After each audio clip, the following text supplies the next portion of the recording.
that everybody is out today. Thank you so much. It really means a lot to me. As I kind of go through the list and seeing who's here, I mean, it's pretty awesome what we have in attendance here. We have performance coaches, strength and conditioning, we have massage therapists, we have physical therapists, we have athletic trainers, we have orthopedic surgeons, we have dentists coming. We have a really eclectic mix of people, and that just speaks to what I love about what I do, which is interdisciplinary, which is everybody kind of working together, doing their own thing, but trying to understand and appreciate dialogue, exchange, mutual respect, no war, no turf wars, nothing like that, but just being able to understand that the better we get at what we do, the more that we learn, the more that we try to discover things that we don't know as well, the better we'll get. The more we chat and interact with like-minded colleagues or even people who aren't, the better we work on our own message. The better we work on our ability to be able to kind of create better opportunities for every single patient and client we see.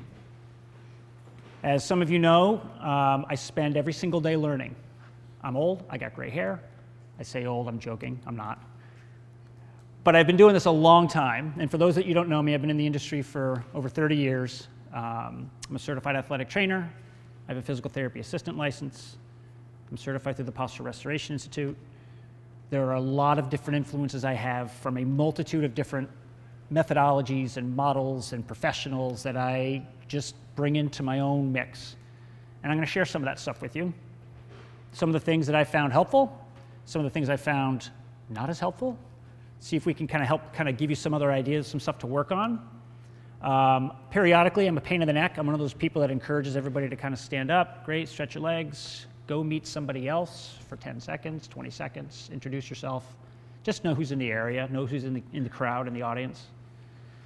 As we mentioned, Brian, thank you, Brian, will be milling about today and doing some filming. And I'm really excited about this. So I was approached by a group in China I've done some lecturing with about potentially having this videotaped, which is great. They'll have it translated into their language. This will be available to everybody afterwards, so you can go back if you care to and rehash some of the stuff. Brian's going to do an awesome job of kind of overlaying the PowerPoint slides. I didn't send them to you in advance on purpose because I don't want people kind of reading and being distracted. I just want you to take it in, okay? That's how I roll with this. You're going to be getting a lot of other things too, a lot of other handouts and documents and stuff that I find helpful on gait, on sleep, on things like that you can just use for your own information. Cut, paste, swipe, I don't care, it doesn't matter to me. Put it into your own document, put it on your own letterhead, but I find handouts for the clients and the patients that I work with really, really helpful. So in my field, what I do is I do a lot of different things. And so I'm going to use yesterday, it's going to be a better example of, I'm going to use two examples of people that I saw yesterday. Okay? So one was a phone call that I had from a woman who got my name from a naturopathic physician. She has been, quote unquote, everywhere. She's seen everybody. She's had chronic issues. And then she went through her laundry list of issues that she has in terms of different diagnoses. Like she called it a bundle of diagnoses. All these things that concern her with regards to what she's been, and I'm going to use the word labeled, because you got to kind of name stuff, right? You got to come up with an ICD-10 code that you got to bill.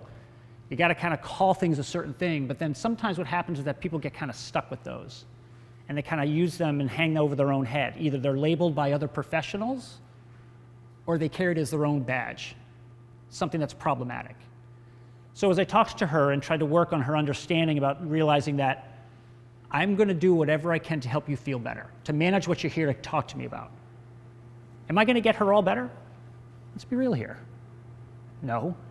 Am I part of it? Thank you, Ursula. I appreciate that. Yeah, of course.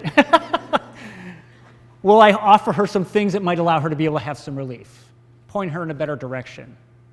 Maybe refer to another like-minded colleague to be able to kind of say, hey, here's something else I think that might actually help you that much further. Somebody potentially in this crowd. That's the goal of what I want to do, is I don't have all the answers and never will. I don't want to. I just want to be able to use these opportunities to be able to offer solutions and activities for people that allow them to feel more successful themselves. And I even tried to change her mindset, to have her feel less diagnosis-ridden, and just shifted her mindset just a little bit to kind of say, these aren't problems. These are just things that your body's put into place. They're not a problem. We just need to learn how to manage them. The other one I saw yesterday is probably the strongest, most resilient, happy, smiley, like makes you emotional if you met this young girl. She's an 8-year-old girl that's got spina bifida. And she has been through more than many of you will ever understand at her young age. I get a little verklempt, my apologies. And she's smiley, and she's happy, and she has an amazing support staff at home. And she's going to do awesome because of all those things. Because at her young age, she's realized things happen. I've got some limitations, but I'm figuring them out. She joked with me about kind of like, yeah, I'm listening. I'm just going to kind of look at the ceiling and smile. Da, da, da. I mean, she just has this outlook and this attitude that many of us forget as we kind of plug through our lives. And so even though you didn't get a chance to meet her, I encourage you to think about some things sometimes with the clients that you have that, or you have yourself, that at times feel like it's overwhelming and it's so, I'm a big air quote person, stressful to me to manage this particular situation and put things into perspective sometimes. Every day on this planet's an experience. It's an opportunity to be able to kind of enjoy it, spend time with others, share things, learn things, get outside, smell the air. I'm not trying to be weird with you, but we're losing that as a society. And that's part of what I spend a lot of my time with my message with my clients, is above and beyond giving them things to do to manage why they're there to hear me, or there to see me. Can I give them some other things to do to maybe appreciate and change their outlook just a little bit?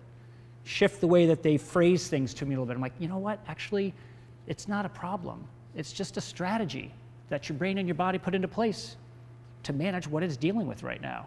And sometimes when you can reframe that mindset, it can be helpful for them to be able to understand that there's other ways that they can do to empower themselves.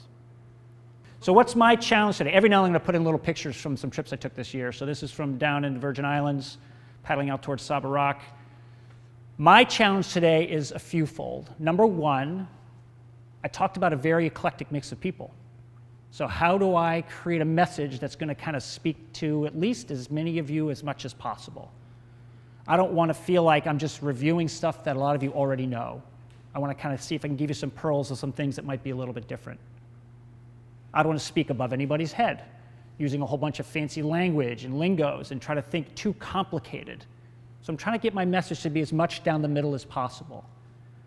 I know people say this, but I mean it sincerely. If something doesn't make sense, or if you have a question and want clarity on something, just ask, please, because sometimes I get on a roll and I might not be clear enough. I look for faces, I look for nods, I look for eyebrows, I look for all types of things that give me feedback about messages. But just please ask, and if you're not one of those people that likes to be in front of people, do me a favor and just talk to me at break or at lunch or slide me a note about something that we can spend more time clarifying. Because I'm sure if you weren't exactly sure about it, there were a lot of other people who weren't as well. Your challenge is to just, I'm going to be weird, but open your mind, okay? I just want to have everybody just think differently, okay? There's some people here who are very strong in FMS. There's some people who are very strong in surgery.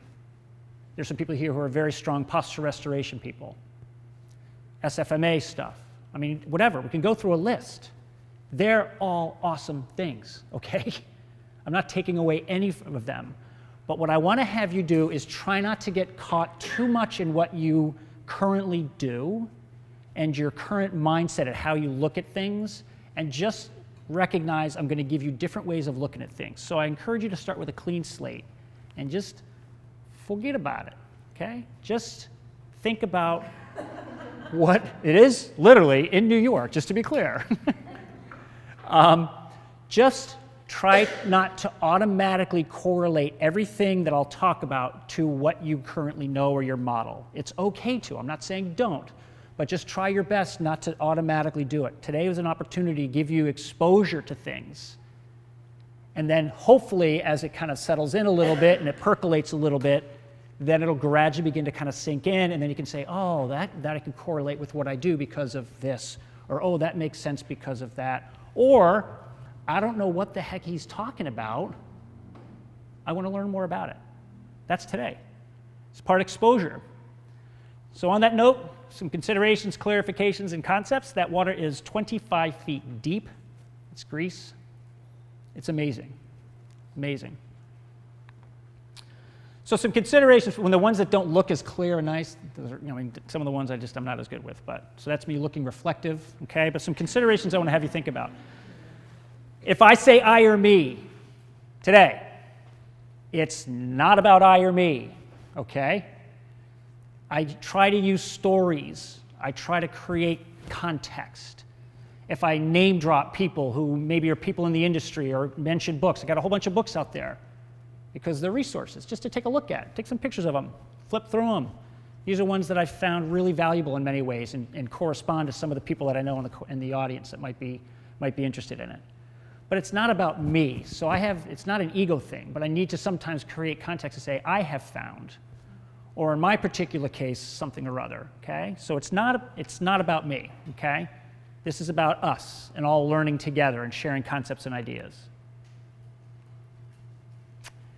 Guess what I know? Nothing. Do you know the sky is blue? Do you know what time this is going to end today? I can go on. Do you know that your client's going to get better? Do you know that your patient's going to recover from surgery? I mean, you with me? Even research, even evidence, even things that are in your face like, we don't know. You with me? Careful with those words. I still use it and correct myself. And I'm just saying that to be clear because sometimes your clients and your patients, and you all know this, they take what you say and they twist it. And they don't mean to. And then it comes back. And then they go to their surgeon and said, yeah, Michael said da-da-da-da. And I'm kind of like, oh my God, that's not what I said. Or another professional or whatever. But be careful about saying, oh, and I know that. Just be cautious. I have found. In your particular case, here's what I think is the situation. So just be cautious about words because they're very, very powerful. And they can also leave imprints on the people that we see. So my model, if you would, is constantly evolving, always evolving. I've learned some amazing things in the decades that I've been doing stuff. Again, I'm not kidding. I learn every day. My son happens to be in the crowd, ask him. Every single day I'm like trying to learn something. Even if I'm like in the backyard and doing stuff and figuring out something, how my body worked differently when I did something. It's a little freaky at times. I can't make it shut off. But that being said, it does continue to evolve. And I want that for all of you as well, too. And today's an opportunity to be able to kind of throw some other things into your model, your evaluation process, the way that you look at the human body, hopefully different after today. I'm not saying better, just maybe a little differently, in an attempt to be able to kind of refine your own model and get a better idea how you want to be able to look at the clients and the patients that you see. That being said, I've had some pretty strong paradigm shifts throughout my career, which I'll share with you a little later on in terms of things that I found very impactful and had a big influence on shifting the way that I was able to understand how the body works. I didn't say no, understand how I think the body works. 2 weeks ago I had one. I was like, oh my gosh. So I just started doing some stuff, and it's been pretty helpful for the people that it was applicable to, okay? So I didn't read it anywhere, I didn't see it on Instagram, it was just taking concepts and principles of what I've learned and putting it into another activity that I found pretty beneficial and helped to kind of make it a little bit easier for people to put into place. And we'll share some of those things. I'm just giving you supplements today, okay? I just want to take what you currently do and give you some different things to look at. We'll go through some assessments. It doesn't mean do these assessments. It means let me tell you why I'm doing them, what we're looking for, and then decide if they work for you. Decide if there's something that you can be able to kind of supplement into your current programs or your current assessments or the way that you look at some of the clients that you do things, even if you're teaching group classes or even if it's a person coming into you because you've got a chronic pain patient.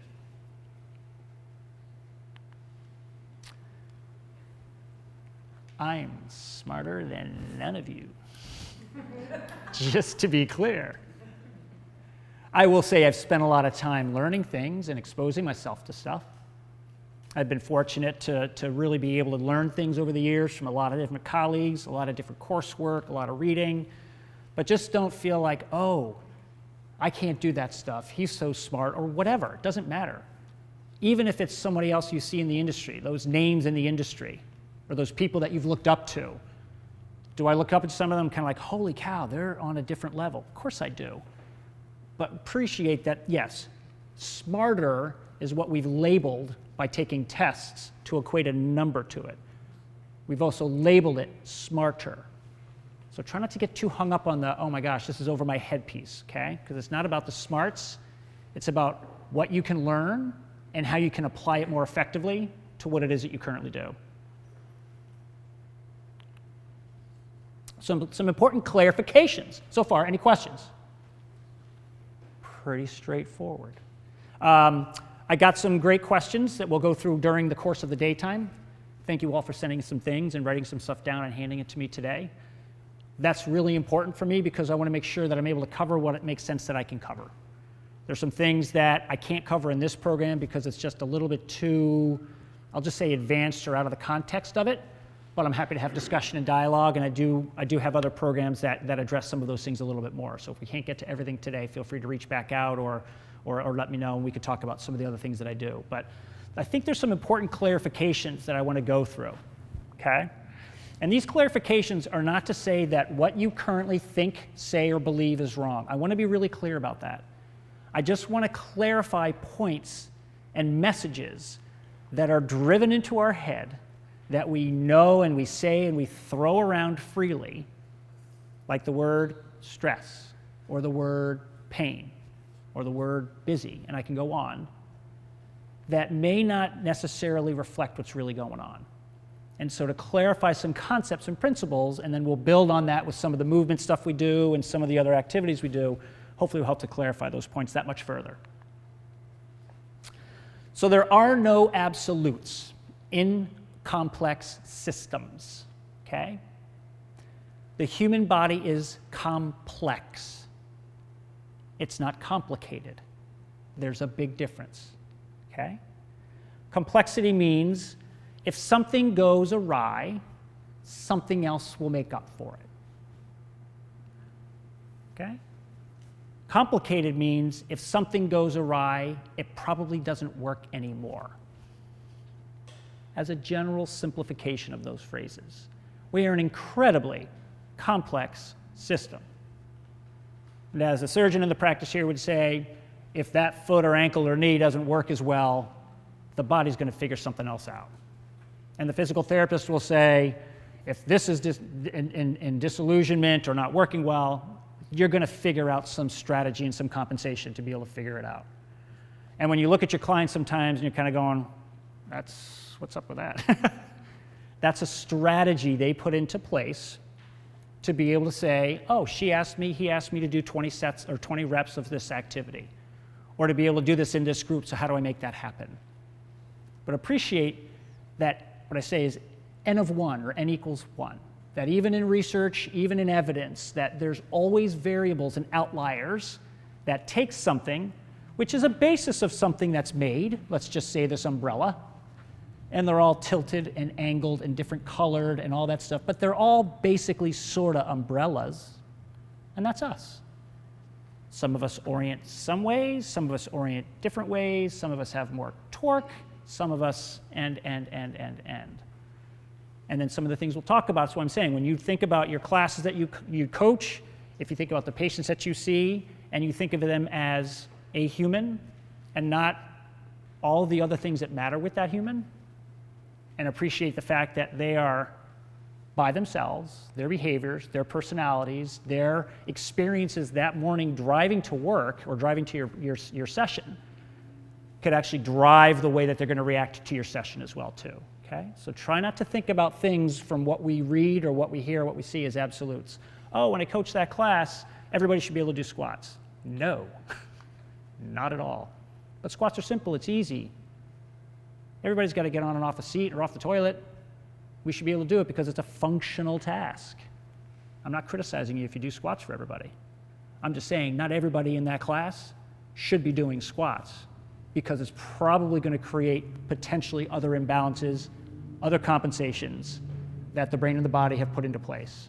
And what hopefully some of the stuff we'll go through today teaches you to say is, maybe they shouldn't be doing that. Maybe I can give them something different when I'm programming this, and I know I've got 6 other people in this class and it's hard.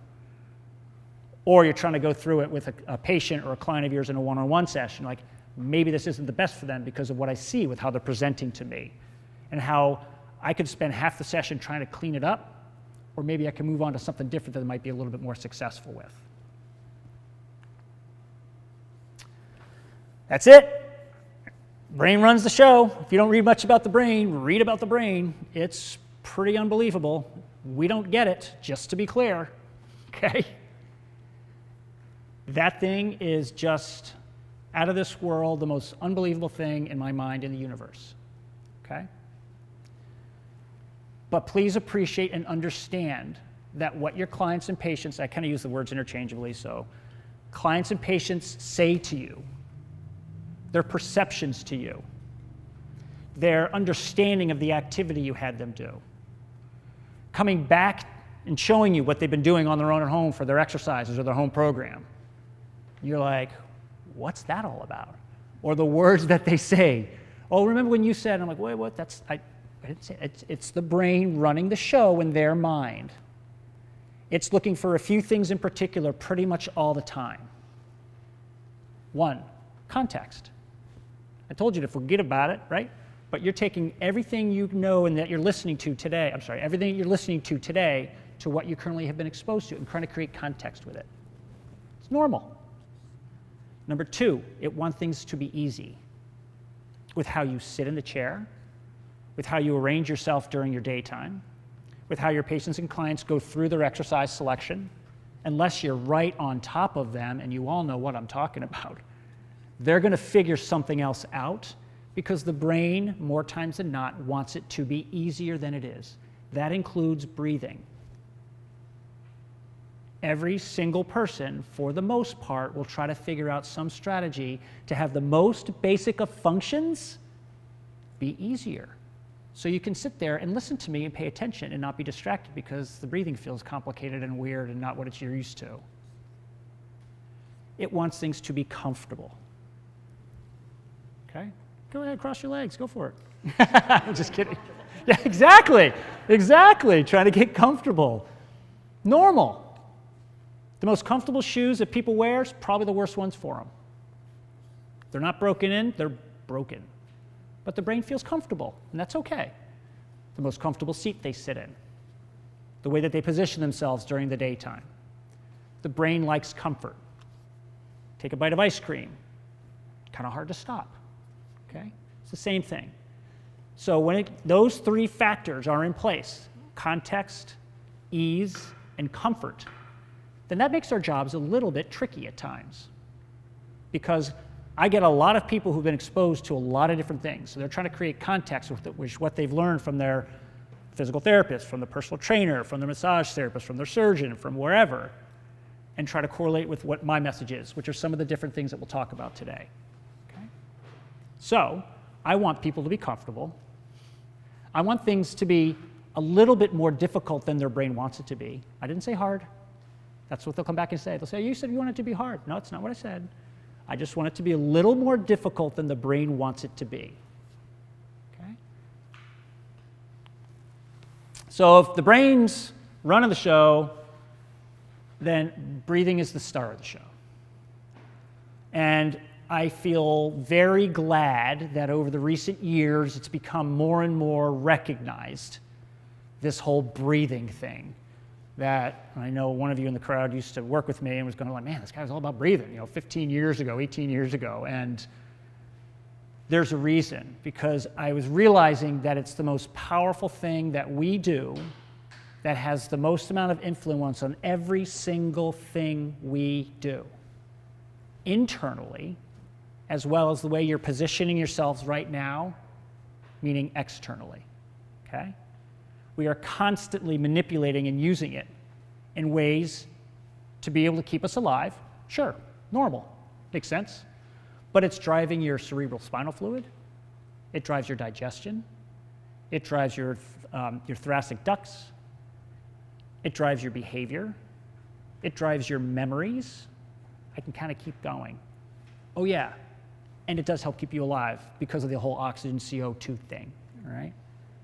But it's the most powerful tool that I use with pretty much every single client that I see to change their current behavior, to change their current positions with how they orient themselves during the daytime. Because of that guy. Sorry, because of that girl, because it's running the show, it's going to be a female, just to be clear. But does that make sense? Okay. So that's the stuff we'll go through. That's why breathing matters so much. Do all the different methodologies that are out there, the different yoga breathing and meditative breathing, and the influence on sympathetic and parasympathetic, and all these, they're all good. But not if your baseline's not good. And if your baseline is in an imbalanced, compensated state, then as you try to do some of those things, they may not be quite as successful for the long haul. And so that's why, again, a number of you that know how I work recognize that's why I use it how I do, is to try and help create shape change for people, to put them to positions that allow them to be more successful with doing day-to-day stuff. And fluid fills the show. I learned in school, and I think many of you as well too, that bones and muscles and tendons and we've got these things that we label and we name. We got the Gray's Anatomy book, right? That beast of an anatomy book. Surgeons recognizing all the different structures internally as to what they do. But I want to have you think about the body a little bit differently, okay? And I want to have you appreciate that all of our structures on a living organism is mostly fluid. Mostly. And if you look and break it down, like, oh yeah, bones is this percentage and organs are this percentage, we're mostly fluid, okay? The fascia that surrounds our system has this fluid encased within it that's part of its success with being able to do what it does. The fluids in the joint that we know only when they become a problem and they swell is fluids being pushed into a direction. Sometimes as a reaction to trauma, other times happening because guess what? The joint position changed. And so now the fluid is guiding the way that rest of that limb or body is doing things because of that fluid shift.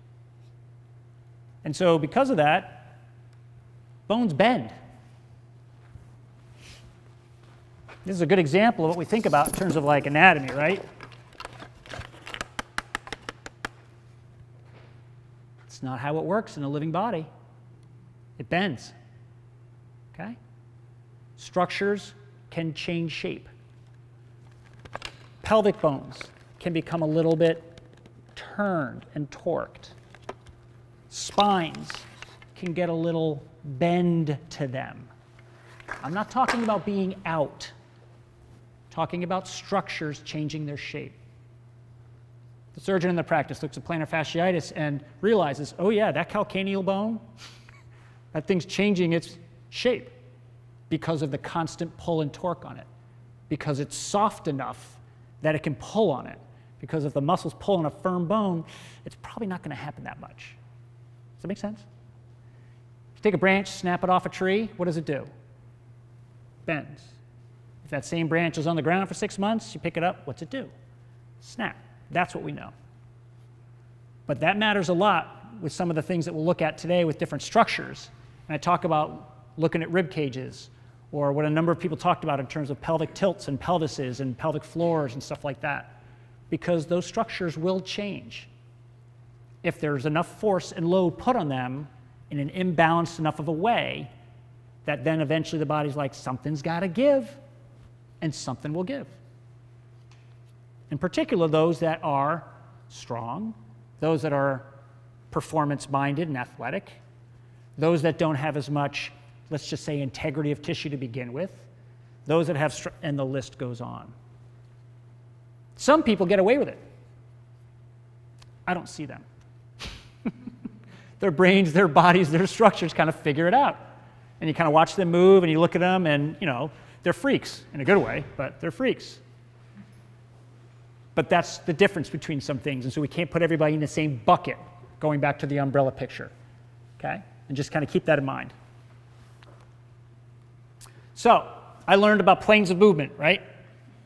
Sagittal, frontal, transverse. Guess what? There aren't any, just to be clear. They're for conversation. Does that make sense? Okay. Conversation only.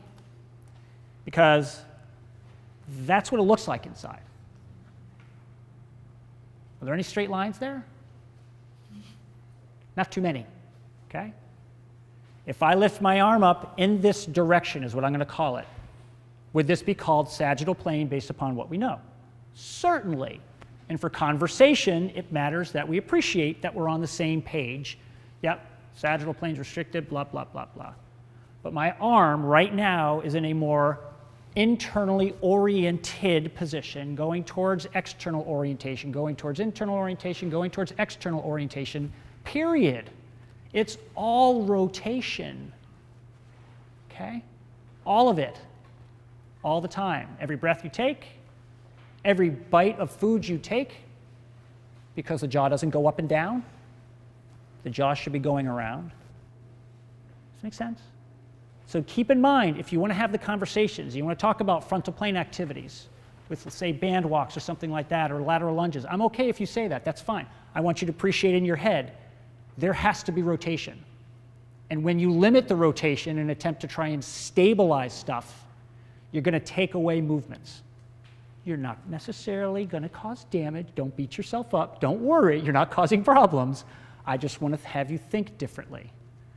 I just want to have you appreciate that me stepping this way laterally is very different than me stepping this way laterally. I'll do it again. Me stepping this way laterally is very different than me stepping this way laterally. Not much visible change, was there? Not much. You can kind of see it, the ones with the good coach's eyes. But I felt it. You'll all feel the difference. Because I'm accessing a lot more structures. I don't even want to say muscles.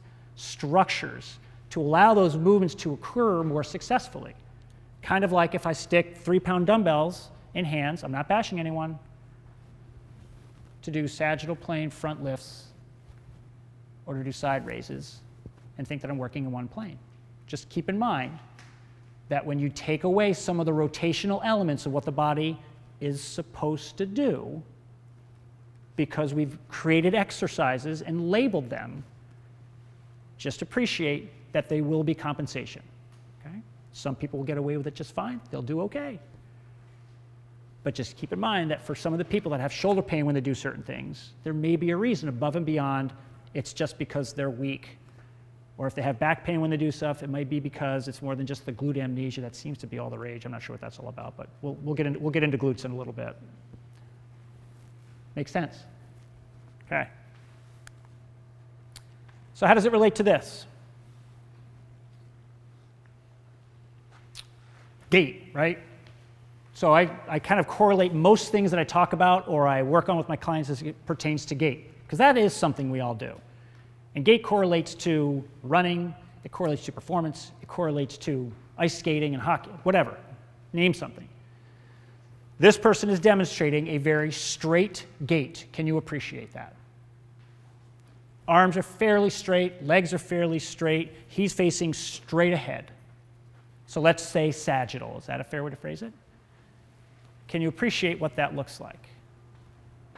Depending upon your belief system, we evolved through spinning, crawling, rolling, climbing, becoming upright, becoming smarter, manipulating systems in a good way. And now we've become more rigid because now we have cement and we have flat surfaces and we have stability and we have core stuff and we've got rigidity and be erect and shoulders back and keep your back straight. And we were little by little taking away what we're supposed to do. So there's nothing wrong with that person. I have no idea who it is. I try to find the ones that I can actually use legally that don't have any issues with copyright infringement for videotaping purposes. So, but I just want to use that as an example about saying that's totally fine. But that is a very fixed, stiff gait. That's a body that can't fluidly move as effectively as it should. Those of you that know me and have worked with me know I want you feeling kind of lazy. I want your system feeling like it's a little unstable. We'll clarify that point. I want the body moving differently and feeling a little off balance, because the more stiff and rigid and planar we become, the more problematic it becomes. How many of your clients have problems just walking? Yeah, man, it's a problem. A couple miles, they're like, man, it kills me. It's because they're walking on cement. It's because they're trying to stand up straight and tall. Half of them are looking at the ground most of the time. The other half don't swing their arms, or they swing one arm and not the other. I mean, the list goes on, because that's not, in my mind, the way that the system's supposed to be. Most of the time, you say, can you go walk on the grass? I had a woman last week tell me, yeah, I'm walking on the inside of the track now on the grass, and it's fine. Makes sense to me. Because she can undulate, because she can maneuver, because the system requires variability. It requires movement. If I lift my arm up like this, and I did it again, it was not the same. There had to be differences. There could not be. I might have been more exhaling than inhaling the second time. I might have been out of maybe 6 degrees. The list goes on. So trying to fix things as specifically as we can, and thinking like, I got it, I got a good hold of them, that's fine. Do the best you can for certain reasons, including assessments, which we'll talk about. But just appreciate variability, and appreciate that the call that I got yesterday from someone that talked about the stiffness she has with walking. I just want to have you weave. I just want to have you weave for 50 yards and then go back to your walking. Just to access other parts of your body and other influence to your system. What we call your optic flow, the way that your input is flowing by your system. That's how we perceive movement. And if I'm doing this, I don't perceive movement. Does that kind of make sense? I know, a little different, but I want to kind of encourage, there's elements of what we'll do and what you do and what some of the training stuff is that hopefully will help to apply to some of these things just a little bit more. So we learn a little bit about kind of asymmetry when we're in school. The Posture Restoration Institute, I took my first course in, it was either 2000 or 2001, was the first organization that really opened my mind to understanding better about the role that our normal asymmetrical internal dynamics play on how we position, how we move, how we orient, how we sleep, how we breathe, how we chew, yada, yada, yada, yada, okay? It's a big deal. We're asymmetrical for a reason. So if someone calls me and they say, yeah, I got your name from so-and-so, I got plantar fasciitis, I'm just struggling with it. I say right or left foot, because it matters to me. Or ACL tore, right or left knee, because it matters to me. Because it does make a difference in my mindset about kind of what I'm going to be picturing that limb will probably have a propensity to want to do. Go back to the umbrellas. Not everybody's the same, but I talked about have a propensity to do. And then what other compensations or traumas or injuries have happened on top of that that have maybe taken it and ingrained things and made it a little bit more problematic at this stage. But we'll talk a little bit more about this because this is a really big deal, okay? And the more that it becomes appreciated and recognized in the literature, through treatments, through people learning through coursework, ways that they can manipulate structures to address it, then I think, and we'll go through some things to have you feel as well too, then I think you'll find it's kind of a big deal. There's a normal internal spin of the body. Normal. It's called precession, okay? People are familiar with precession of the Earth? Like the Earth spins, and it spins on an axis, right? People appreciate that. That's called precession. It's physics. We spin, and if something spins enough, it's going to have a tendency to go on to axis. You with me? So during growth and development, we fold into positions. We untwist structures as they grow. We're not just a little human baby that grows. The stomach starts vertical, spins on an axis. The heart's on an axis. Our organs are on an axis. Can you see that? Okay. It's called digestion. Yeah? What was the word that you used about the spin? Precession. Yep. The heart is spinning the blood to pump it. Think about this, right? How do you think we'd feel if our aorta was doing this all the time because the fluid was going in and out? Probably be getting a little freaked out all day long, right? Well, actually, frankly, some people it actually does because they've lost some of that spin because of issues, but that's a different topic. It's doing as the fluid spins in and spins out. And when we breathe in through our nose, which is what we're supposed to do all the time, all day, all night, during exercise, and the air comes in and bangs a UE and goes through those turbinates and spins its way down, that's what's supposed to happen. We don't get that when we do this. Gone. So we've lost stuff when that happens. So this little spin that you can see is necessary. And that's part of the asymmetrical human structure. And it's part of what drives the way that air moves, the way that our organs position themselves, why some of your clients feel like they have better balance on one side than the other. I mean, I can go on and on and on. Everyone is trying to manage internal spin. Okay? Some of us just do a better job of it than others. Sometimes it's really obvious when they haven't managed it well, right? And they've labeled it something too, right? Okay. Bone structures have, wait a minute, bent to change their orientation. It's called scoliosis. Other structures bend as a result of ground and gravity influence. And so, my knees being bow-legged, other legs being knock-kneed, things like that. And you look at this, man, why are those kneecaps pointing in? Things are bending and turning in an attempt to navigate gravity. Is it a problem? No, it's a strategy. It's a problem when it becomes a problem. You with me? Then we have to manage it and control it. And that's part of our job is when we've got those clients that we see, can we give them some things to try and get them good enough? Okay? You're better than you were. Okay. It was one of the questions, which I'll elaborate on in a little bit. Good enough. Because if I let you do what you want to do, that's probably not going to be okay. Because then I'm stacking strength on top of your bias. So can we get it to be better than it was? But it's important to appreciate that this spin is part of the way things move through our system. I'm doing that on purpose because it's called gait. And I'm not kidding you. It's called digestion. It's the way that things move. If we were symmetrical, let's just think about it, we wouldn't navigate gravity. You'd be like, we wouldn't have anything that's keeping the propulsion, the precession, to turn us in. Am I making my point? You got it? Should make sense. Okay? And it won't feel the same side to side.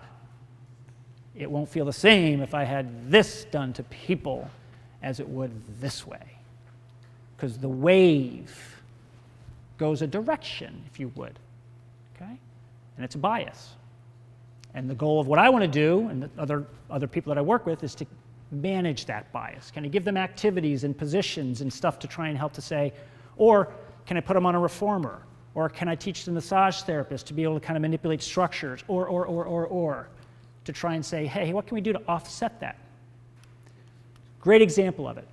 I have a client I've worked with for many years, and she's super compliant with what I have her do at home. She's got some scoliosis, and she comes in, and she at times goes for walks, as I mentioned, and she has back pain.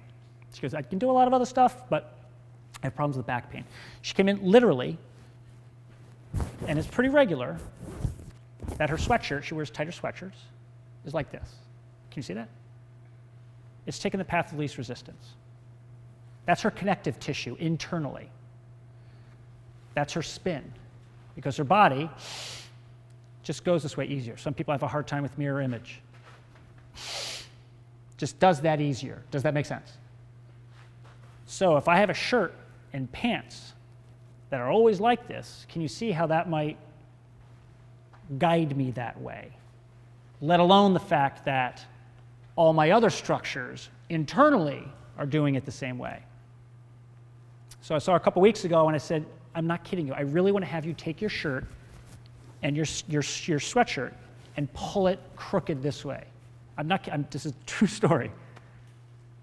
And she goes, that feels weird. I'm like, I'm not surprised. I'm like, just stand there, just take a couple of easy breaths in that position, and as you go for your walks, can you do me a favor?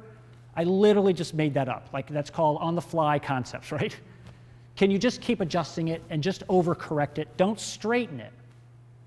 Just put it that way. And she came in this week and was like, I've had no pain with walking. She goes, I really think that made a difference.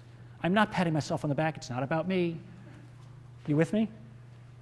So subtle things will influence what we do. Someone asked about fascia and connective tissue and kind of elaborating on that. The fascia is incredibly powerful. Learn about fascia. Learn about the connective tissue influence on body positions and how it has a memory. It stores energy. It will guide someone, just like that woman for walking, if it's held consistently in not an ideal position.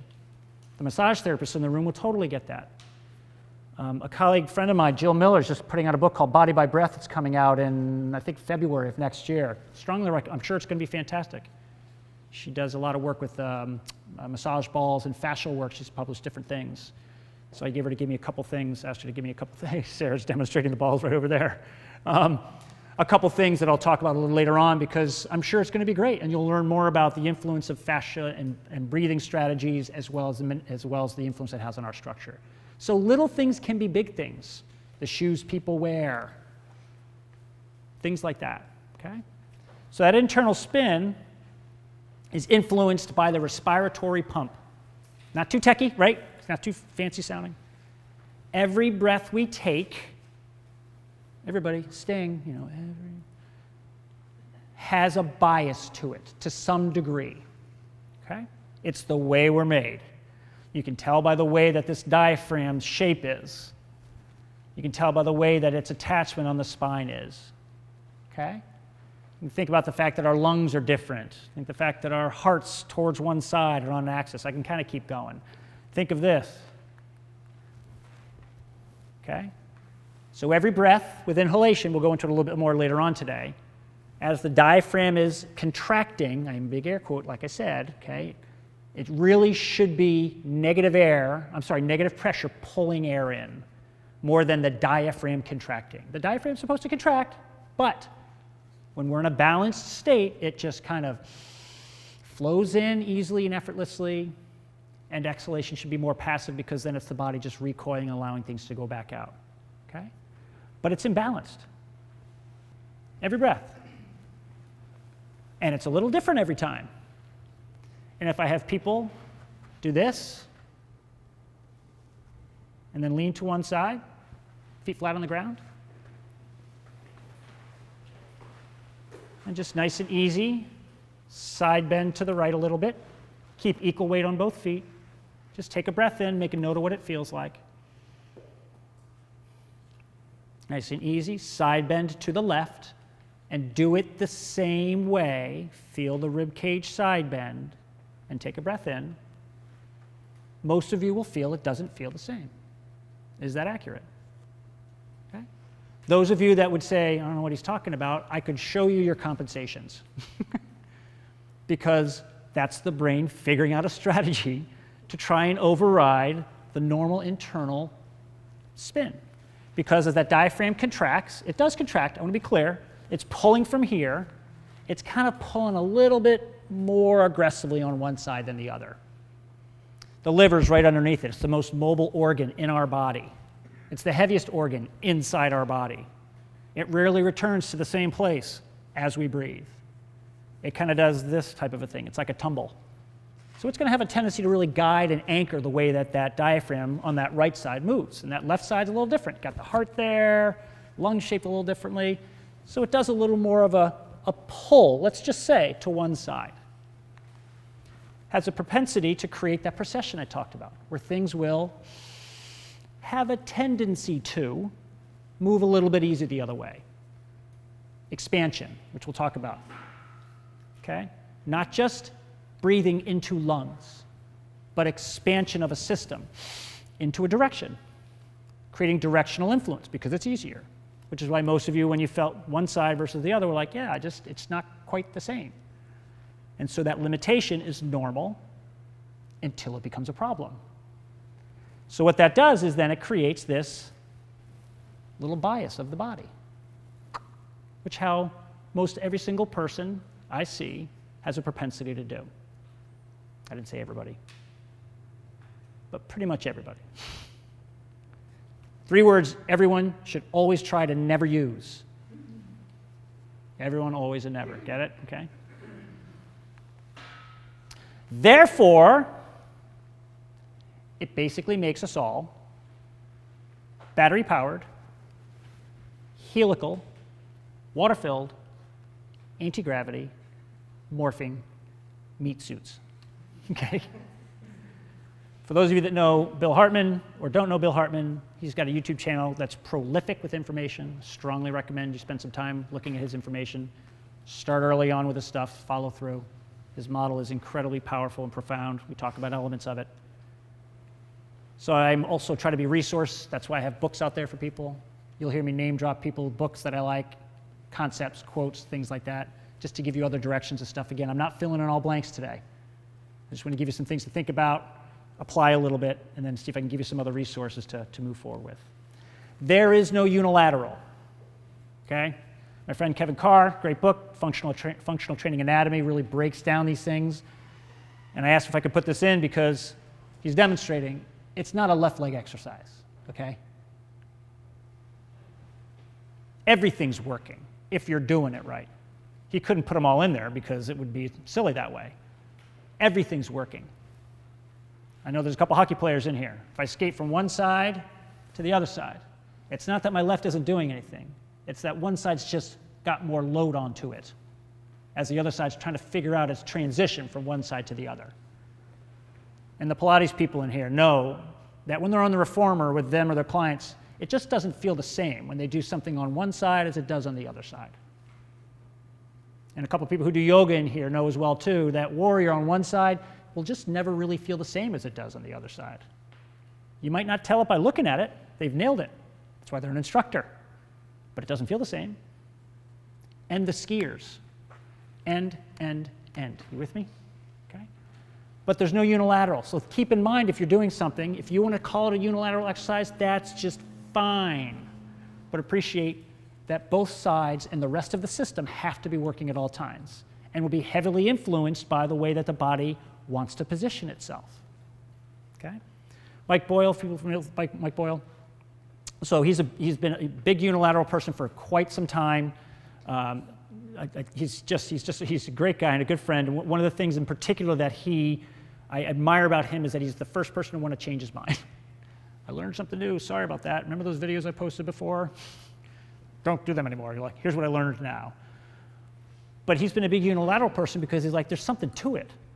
Because there's not much, unless you're doing Olympic lifting, there's not much from a strength perspective that you'll gain for performance by just having everything be bilateral deadlifts or bilateral squats. I'm not saying it's wrong to do them, but we'll clarify this afternoon why some of the things matter in terms of like breaking them down into a little bit of a different unilateral or offset or split positions to be able to access better muscle activity so that, in my mind, people will be more successful to create potentially less problems down the road. Posture is grossly misunderstood, okay?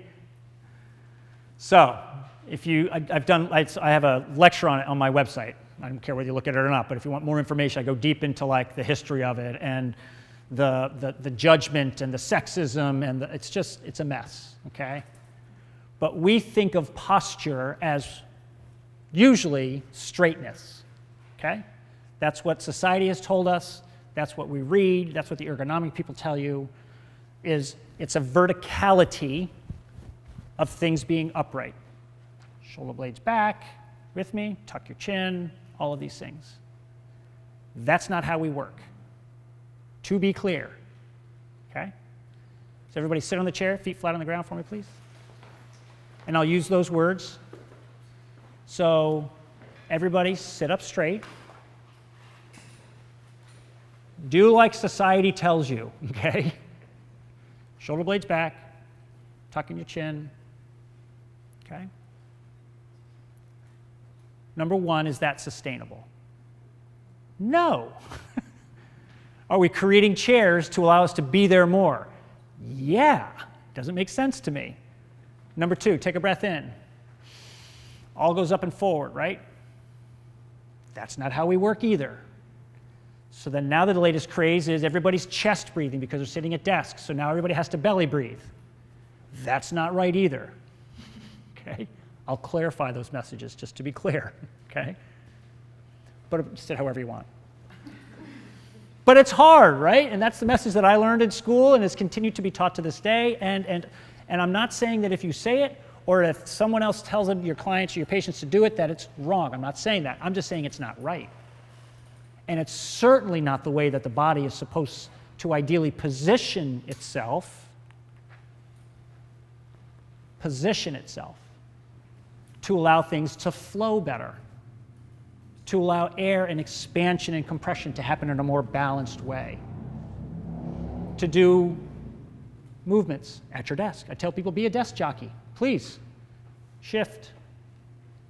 Standing workstations aren't much better than sitting workstations if you're not moving, okay? Sway side to side. We're supposed to move. We turn people over in hospital beds for a reason, because we're not supposed to be still, okay? It's not just bed sores. It's like, oh, yeah, that's right. Things are supposed to move, okay? So we got to think about it less as rigidity and more about positioning. Do muscles matter for holding the postural system, it's called a postural system, in place? Yeah, of course. Should they be the primary driver? No. They should be able to allow the ability, which we'll clarify in just a little bit, the system to be in a position right about here-ish. Okay? Got it? Right about here or so-ish. Somewhere in here. That I don't lose it because I don't have control of my pressure, of my connective tissue, of my canister, yada, yada, yada. And yes, the muscles help with that. Questions on that? So I put that up there just because it's just showing kind of like an offset stance position, holding something, doing something. This person's not standing up straight. I know, because it's me. But they're not standing up straight. Relaxed stance, body position, getting ready to put, you know what I mean? So it's about, can you do that? Oh yeah, and by the way, can you be in any position and move, expansion, circumferentially with as little compensation as possible? And I didn't do it this way, I did it this way, because it matters a lot. It's also about behavior. I had someone, I can't remember who it was, she's a client that works, she's an executive. And we just talked about her position when she came in to see me, and she's just rigid and on and type A and all. That's okay, there's nothing wrong with that. But that rigidity is part of her behavior as well too. Okay? She's got to be able to say, I've got people underneath me, I got to demonstrate authority, I've got decisions to make, okay? So her behavior is part of why she'll be that way, absolutely. Does it invoke being on? Of course. Should the military be like this and practice it? Dang right they should. I'm not going to look too intimidating to my enemies this way. You with me? So there is a behavioral element to it, and there's a sense of pride that goes with it. It should. Carry yourself to the world proudly. But like I told her, I said, do me a favor, when you're done that meeting, just get out of it as best as you can. Let me show you one or two things to do to have you get out of it, so that that's not your whole behavior moving forward. So you don't go to bed sleeping that way. Not sustainable. Sorry, it's not sustainable. Okay? But it is as much behavior and sense of self as it is about positioning and what we've created, which is rigidity. Okay? I know some of you asked about posture. What do we do about it? Oh, let me talk about that, and I'll answer specifically, so don't forget to say this one. These things somebody asked me about, right? We could have a long dialogue about them, okay, but I won't. I'll just say this. What I try to have people do is this, is do this, okay? Just do this until you're tired, until you realize, oh, I'm tired. As soon as you get there, you're done. I know it sounds ideal. I know it sounds silly, like, oh, geez, really? Yeah, really. Because this is a problem, big time. For more reasons than just the head position, to be clear. Ask Dr. Meyer about airways, okay? Ask other people about neck strain, the massage therapists. They're dealing like, what's with your upper traps, like, for Pete's sake, okay? But it's also the way that our brain is sitting in our cranium. It's also the way that our system is taking that input and then driving all that connective tissue into this position. There's a thing called email apnea, that when you open something and you read it, you stop breathing. It's normal. Thinking, processing, kind of brains putting things on in place, get a little sympathetic, oh my gosh. Your clients have said to you, I'm sure, oh my gosh, I catch myself not breathing all the time. Okay? That's a problem.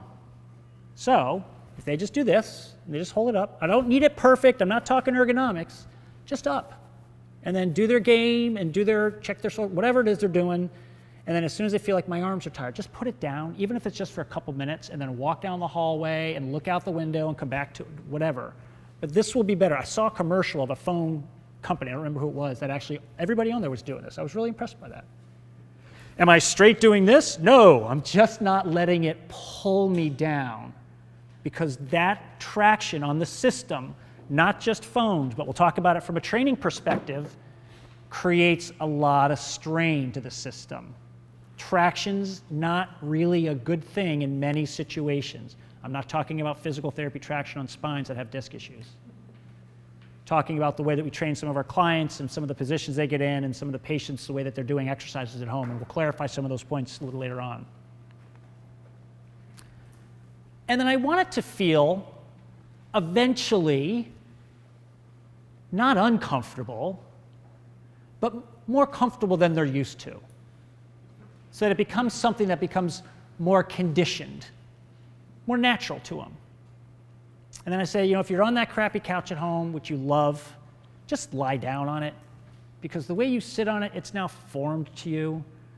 I've literally had people have to get different cars because the car seats were so worn to the way that they were that they get in it and they're not getting out of it. They're now stuck in that position. And car seats, just to be clear, are designed for comfort. Who's got a newer vehicle? Where's the headrest? Forward. You notice that? It's so that everybody can recline and have their head supported. Because nobody wants to sit more vertically. I didn't say straight. Vertically. Stacked. Head on shoulders, shoulders over hips, being able to breathe circumferentially, feel load through their sits bones, yada, yada, yada. Because when they do it, that's their headrest. I'm struggling, trying to figure out what to do with it. I've had a couple clients that have taken their headrests out, turned them around, put them back down. She goes, they feel better because they can't do long car rides in their car until they get into the right position that we figured out for their seats. I don't have solutions for everything, but that's one of them. And I'm like, I don't love that because now the headrest is back and now we got a safety issue, right?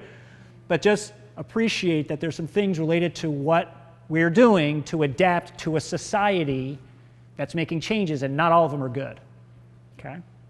I want to say this related to that. I see some great dancers here. I see someone sitting on a ball, all types of things. You will not distract me if you stand better. I don't sit long well. So just to be clear, if you got to get up and move around, you won't be distracting me at all for today, all right? Balance is grossly misunderstood. What's good balance? Nobody wants to answer because like, oh man, he's going to call me out, forget it. So I learned in school good balance is about, and you're tested on it, right? If you like the Medicare guidelines and all that kind of stuff, you're tested about certain requirements of being able to do stuff for certain periods of time. So they go like this, and they hold their leg up, and they stand on one leg. for a certain period of time, and can they do it well or not, right? That's balance. I'm not being tricked. That's like what it's perceived as. How many of your clients say they have bad balance? A lot of them. A lot of them. Couple things about balance. Balance is more than just holding a position. In fact, it's almost anything but holding a position for an extended period of time. But that's how we've labeled it, okay? Balance should really be perceived as a complicated thing that involves many systems. The patients don't need to know this, but I want you to know it. It's your inner ear. It's your body's position on top of you. It's the shoes they wear, or the clothes they wear, frankly. It's their whole vestibular system. It's their visual system. All of it and more influence how balanced they are. And if they balance on one leg, then what do most of the time? Because they know they're doing it for time. They hold their breath. Has that taught them anything? Yes, it's gotten them really good at standing on one leg for a period of time. So they get better at the test. I've had many clients when I talk to them about, like, here's what I want to have you think about in terms of balance. Number one, it's about recovery.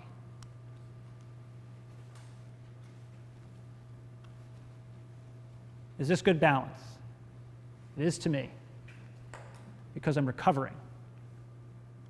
With me? I got a fixed point I'm on. If I teach someone to do this, I'm really good at it if I look at one spot, on the floor actually, on the floor. Then I'm really good at it. They all say that too, right? What has that taught them? Lock themselves in to do better for a longer period of time of whatever it was we asked them to do. It's not taught them anything, to be clear. Definitely not how to recover if they stepped off a curb funny. Not at all.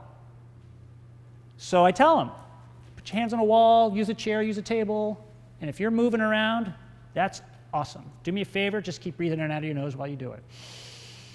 If you got to use the wall, use it. Great. Just keep your pumping. Don't feel bad if your toes are going and your body's wobbling, all that stuff. It's good. It's good. It's getting feedback. It's getting stimulus. It's getting comfortable being unstable. It's okay. That's not good balance. That type of thing, let me be clear. But when they know the message is less about stillness on one leg, and remember, they're not using one leg, okay? But if they think about it as being stillness on one leg, and when they get really good, then they close their eyes because that works proprioception, right?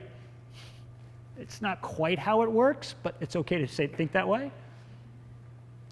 One of the cues I give people regularly is, do me a favor, when you go to bring your leg up and you're doing this, think about the leg that's in the air, and then breathe in and out of your nose. I'm like, what? Because all they're thinking about is the input from the ground, and not this leg that needs to learn how to, oh, wait, where's that guy walking? Swing while the other leg's on the ground. We don't have one working side and one unworking side. We have two sides working differently. Sometimes that's the best cue you can give them if you do balance work with them. I'm not saying don't do balance work, Bosu balls, all that stuff. Great stuff. Just cue them a little differently, potentially. Anybody work with dancers? So, yes, you do. So I work with a lot of dancers. They're great examples of their dominant leg sense. And I cue them all the time about their upright leg, so that when they're in first position, when they're doing tendus, when they're doing all these different things, passe, all this stuff, just think about the leg that's coming up. You've got that other one. You're a dancer. You've got that down. But they're going to focus on what's on the ground. Okay? So again, don't think stillness as best as you can. Keep the air moving as best as they can. Empower them to feel better about, like, hey, it's all about recovery. It's just we want to have you feel like when you're doing stuff, your body can adjust if you lose your step, to be able to allow that wobble to be okay in your mind and feel safe with it. Got a really great example of that.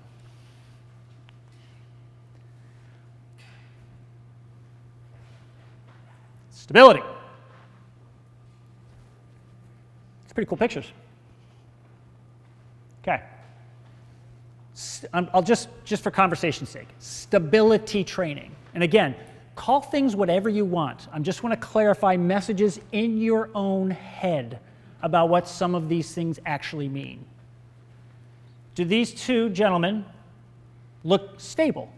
It's not a trick question. Uh-huh. Right? Very different needs. Can you appreciate that? Is he just like fall into that position, or does he have to move into that position? He's got to move into that position and then back out of that position. Similarly, different bases of support, different needs. Are muscles doing a lot of that work? You can say yes. Great answer. Thank you. She's like, I'll do it, yes. Absolutely they are. What do people who lift heavy weights, just using that as an example, do before they lift heavy weights? Think of the power lifters. Brace. Awesome. They sure do. What else do they do? They manipulate their breath. You ever notice that? Are they psyching themselves up? Sure, absolutely. With a grunt and a groan, by the way, your gluteal tissue is stabilizers of the body, to be clear. Ask Venus. Sorry. Yeah, Venus and Serena. Loud tennis players, right? It's not just intimidation. It's a stabilizer, okay, when used correctly. Because it's pressure control is where stability comes from. Sure, they're psyching themselves up. But if they haven't mastered the ability to be able to manage their internal pressures and relying on muscles to do it, they will break down, period. Their system can't find that position and brace it effectively. And then probably do some form of an exhalation strategy, because that's going to grab that and create the brace on that structure. With me? Then it's not going to be sustainable. And can they do it in more complex patterns? You betcha. So thinking in your head, I'm not being critical, about just tighten your abs is not always going to necessarily be the best cue. It's an easy one. I am not ignorant. I know some of you in the group have to teach classes. I get it. I totally get it. And sometimes you're like, I got to do everything I can to have as many of them be as successful as possible.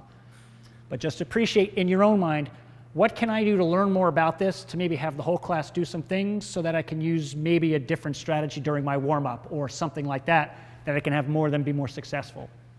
Because Sally and Tom navigate that differently. Sally is my default name, just to be clear. For some reason, I don't know why. And so is Tom, so sorry about that. You with me? So it depends upon your context. Depends upon your needs, depends upon, and again, sometimes that's when I get the clients that are really interested and like to learn, I clarify some of the messages they've been hearing from people, because I think it's important to have them understand it. And then if you want to throw words around in your own head or for conversation, go for it. But as long as you can kind of appreciate on a deeper level what some of them actually really represent, then I think you'll have more success with being able to create some interventions and some strategies to manage it better. And in my mind, it's really about the reactivity of it, okay? So if I had someone come up here and stand, and I gave them a little shove, they'd do a couple different things. One, they'd fall. Two, they might react. Three, they might stabilize. So it depends upon the context. I want to have the ability of those deep structures to be able to create a more natural response and be reactive, quicker, faster, i.e. like balance, to allow these things to be able to hold a position as good as possible. The more we tighten, the more we engage, the more we think stability and brace too much, if they don't have the movement capacity, the stiffer the system you're going to create. And for someone like that, does he need that? Absolutely. Do most of your clients or patients? Maybe not. Maybe not. That's part of you understanding them and their goals and what they've told you that they want from that from situations. Just appreciate that everything has consequences. Okay? Everything has consequences. Your hockey player, they got consequences. Their body's doing something a certain way pretty regularly. Okay? Your weightlifters doing and so the goal of what I want to kind of share is some things to say, can we allow you to do some of that stuff with those consequences not creating too many problems down the road? Or if something does creep up, kind of give you a couple strategies to allow you to be able to manage it a little bit better. And I don't want to say fix it, but we'll say manage it. Sometimes fix it. So your assessments only tell part of the story. It's what Bill calls them dirty measures. They're dirty measures, right? So if you lie someone down, those are the physical therapists on a table, and you move something around, it gives you a number. Some of you got to measure it. It's cool. Insurance needs kind of objective measures. Doing an FMS screen, you're looking at stuff, you're assessing it, things like that. They'll change, sometimes day to day. Sometimes you can change with an intervention. That's what I want to have people do. I want to be able to use an assessment, create an intervention, recheck it. Did we create a change of some kind? Are we able to do something that's going to allow the body to be able to do a better job of managing that position? But it only tells part of the story, okay? Other part of the story is other compensations, other injuries, surgeries, muscle inactivity, things like that. But appreciate that the outcomes can change very easily, and they can vary. Again, day to day, but I use it as kind of a litmus test about, like, was I successful in something to be able to create a change that's going to allow them to be able to say, great, because this limitation in my mind was something that's going to limit your ability to be able to create progress moving forward for whatever it is you're here to see me for. I knew there was just one or two more slides. Questions? I love it when I'm that comprehensive that there's no questions. So, a couple things. Number one, everybody stand. I would love to have you go. I'm that weird guy. If you can, go find someone you don't know. Just go introduce yourself, please. Just say a quick hi. Legs.